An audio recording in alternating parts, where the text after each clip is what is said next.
Polling రోజున రాష్ట్రవ్యాప్తంగా చాలా చోట్ల హింసాత్మక సంఘటనలు జరిగాయి. ప్రధానంగా పలనాడులో అంటే మా జిల్లాలో చాలా ఎక్కువగా హింసాత్మక సంఘటనలు జరిగాయి. ఒక విధంగా చెప్పాలంటే కానీ విని ఎరుగని రీతిలో ఏ రోజు జరగనటువంటి విధంగా ఏ ఎన్నికల్లోనూ జరిగినంత హింస అక్కడ చోటు చేసుకుంది. ఆ హింస చోటు చేసుకోవడానికి గల కారణాల మీద మేము ఈసీకి అనేక రకాలుగా రిపోర్ట్ చేయడం జరిగింది. ఆ రోజున పోలింగ్ రోజున పోలీసులు అసలు రిస్క్యూకు రానటువంటి పరిస్థితిని కూడా వివరించడం జరిగింది. తర్వాత అక్కడ పోలీసు అధికారులను సస్పెండ్ చేశారు, కలెక్టర్ని మార్చారు, ఇంకా కొన్ని చోట్ల కలెక్టర్ని మార్చారు.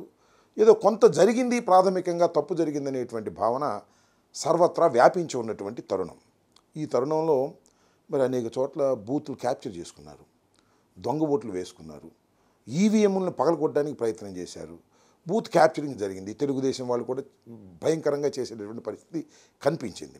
ఇక్కడ ప్రధానంగా ఇవాళ నేను మాట్లాడాలనుకుంటున్న అంశం ఏంటంటే పిన్నెల రామకృష్ణారెడ్డి గారు మాచర్ల నియోజకవర్గంలో చాలా దారుణాలు జరిగిపోయాయి. కొన్ని చోట్లయితే అసలు పోలింగ్ స్టేషన్లోకి వైఎస్ఆర్ కాంగ్రెస్ పార్టీ ఓటర్లు వెళుతుంటే వారిని వెళ్ళకోకుండా అడ్డుకొని కొట్టి తన్ని గాయపరిచి బయటికి పంపించినటువంటి సంఘటన చూశాం. దాని మీద అనేక సందర్భాల్లో ఆ రోజున చివరికి పిన్నెల రామకృష్ణారెడ్డి గారు కూడా ఆయన రిపోర్ట్ చేయడం జరిగింది, ఫోన్లు చేయడం జరిగింది. కానీ ఎవరు పోలీసులు రిస్క్కి రాలేదు. అయితే ఇవాళ నాకు చిత్రంగా అనిపించింది అంటే ఇవాళ ఒక వీడియో రిలీజ్ అయింది.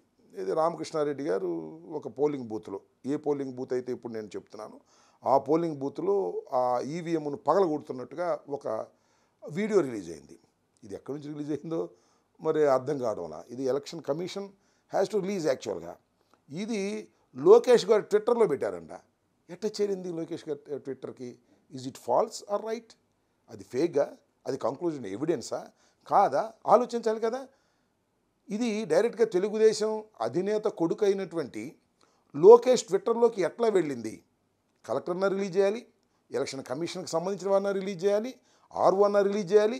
రిలీజ్ చేయకోకుండా వారికి ఎలా చేరింది అంటే ఇక్కడ ఏదో కుమ్మక్కు జరుగుతూ ఉన్నది అనేటువంటి భావన చాలా స్పష్టంగా అర్థమవుతూ ఉన్నది. అంటే అధికారులు, ఎన్నికల కమిషన్ ఉన్న అధికారులు, తెలుగుదేశం పార్టీ వారు కలిసి కుట్ర చేస్తున్నారేమోననేటువంటి అనుమానం కలగటం సహజమైనటువంటి అంశం.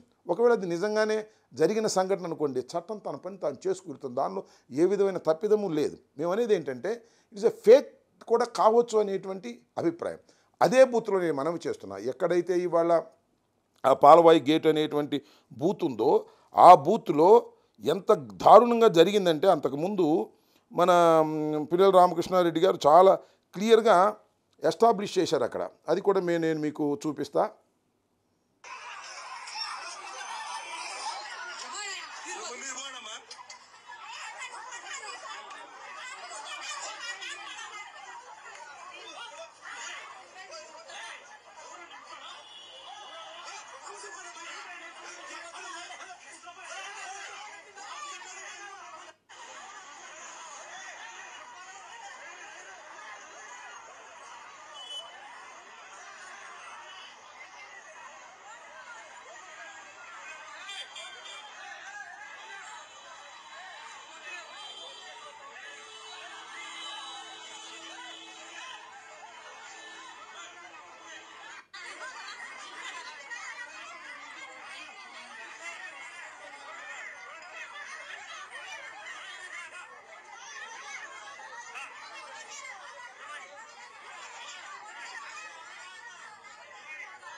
చూశారు కదా, అదే పోలింగ్ బూత్లో ఎంత దారుణంగా ఓటర్లు ఎవరైతే ఓటర్లు ఉన్నారో వైఎస్ఆర్ కాంగ్రెస్ పార్టీకి చెందిన వారని భావిస్తున్నటువంటి ఓటర్లు ఆ బూత్లోకి వెళ్ళి స్వేచ్ఛగా ఓటేస్తే ఒప్పుకోనటువంటి పరిస్థితి, బూత్ బయట హింసించి తరిమేస్తున్నటువంటి సందర్భం.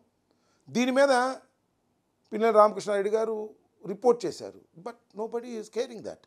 ఎవరు పట్టించుకునేటువంటి పరిస్థితి ఏంటి? What is this? ఏం జరుగుతుంది అక్కడ? ఏం జరిగింది అక్కడ? ఇది కుట్రపూరితంగా వైఎస్ఆర్ కాంగ్రెస్ పార్టీకి అనుకూలమైనటువంటి బూతుల దగ్గర బయట గొడవ జరుగుతున్నా కూడా పోలీసులు పట్టించుకోకుండా ఉండేటటువంటి పరిస్థితి వచ్చింది.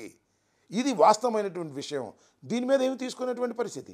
నేను ఇంకోటి కూడా ఈ సందర్భంగా నేను మనవి చేస్తున్నా. చాలా నియోజకవర్గాల్లో బూత్ క్యాప్చరింగ్ జరిగాయి. నా కాన్స్టిట్యున్సీలో కూడా బూత్ క్యాప్చరింగ్ జరిగి తెలుగుదేశం వాళ్ళు ఓట్లు వేసుకున్నారు. ఆ వెబ్ క్యామ్లు ఓపెన్ చేయండి అంటే ఓపెన్ చేసినటువంటి సందర్భం లేదు. దాని మీద యాక్షన్ తీసుకున్నటువంటి సందర్భం లేదు. ప్రధానంగా నేను ఇవాళ అడుగుతున్నటువంటి ప్రధానమైన ప్రశ్న ఏమిటంటే, పిన్నెల రామకృష్ణారెడ్డి గారు దాన్ని పగలగొట్టాడని చెప్పబడుతున్నటువంటి వీడియో ఫేక్ వీడియోనా, కరెక్ట్ వీడియోనా? నెంబర్ 1. నెంబర్ 2, కరెక్ట్ వీడియో అయితే ఎలా ఎన్నికల కమిషన్ దగ్గరికి రిలీజ్ కాకోకుండా ఎందుకు లోకేష్ దగ్గర రిలీజ్ అయింది, ట్విట్టర్లో ఎందుకు పెట్టాడు, దాని మీద ఎన్నికల కమిషన్ యాక్షన్ తీసుకోవడానికి ప్రయత్నం చేయటం ఏమిటి అనే విషయాలను దయచేసి ఆలోచన చేయవలసినటువంటి అవసరం ఉందని ఈ సందర్భంగా నేను చెప్పదలుచుకున్నాను. నేరం ఎవరు చేసినా వారిని చట్టం చర్య తీసుకోవాల్సిన దానికే మేము వ్యతిరేకం కాదు. నేరం చేసినట్టుగా భావించి అలా ఫేక్గా చేయటం అనేది తప్పైనటువంటి అంశం.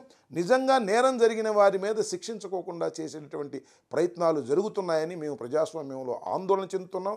దీని మీద సరైనటువంటి యాక్షన్ తీసుకోవాల్సినటువంటి అవసరం ఉంది అని భావిస్తున్నాం. ఎక్కడైతే బూత్ క్యాప్చరింగ్ జరిగిందో ఆ వీడియోస్ అన్ని ఎలక్షన్ కమిషన్ బయట పెట్టమని నేను అడుగుతా ఉన్నా. ఒక చోట కాదు, మేము అనేక చోట్ల కంప్లైంట్ చేశాం. అవన్నింటిని కూడా బయట పెట్టే మార్గం చూడండి. ఎలక్షన్ కమిషన్ దీనిలో తప్పు జరగలేదు, దిస్ ఇస్ ద వీడియో అని చెప్పండి. ది ఎలక్షన్ కమిషన్ అథారిటీగా రిలీజ్ చేయాలి తప్ప ఎలక్షన్ కమిషన్ పేరు మీద నేను దొంగతనంగా తీసుకునో, లేకపోతే నేను దాన్ని ఫేక్ చేసో, లేదా లోకేష్ మీదో లేకపోతే చంద్రబాబు మీదో నేను రిలీజ్ చేస్తే ఏం ఉపయోగం ఉంటుంది? What is the evidence? అది కంక్లూజివ్ ఎవిడెన్స్ కాదు, అది పవిత్రమైన ఎవిడెన్స్ అంతకంటే కాదు అనే విషయాన్ని దయచేసి అర్థం చేసుకోవాలని ఈ సందర్భంగా నేను కోరుతున్నాను. ఎన్నికల అధికారులు కూడా, ఎన్నికల కమిషన్ కూడా దీని మీద సరైనటువంటి విచారణా మార్గాన్ని ఎన్నుకోవాలని కోరుతున్నాను.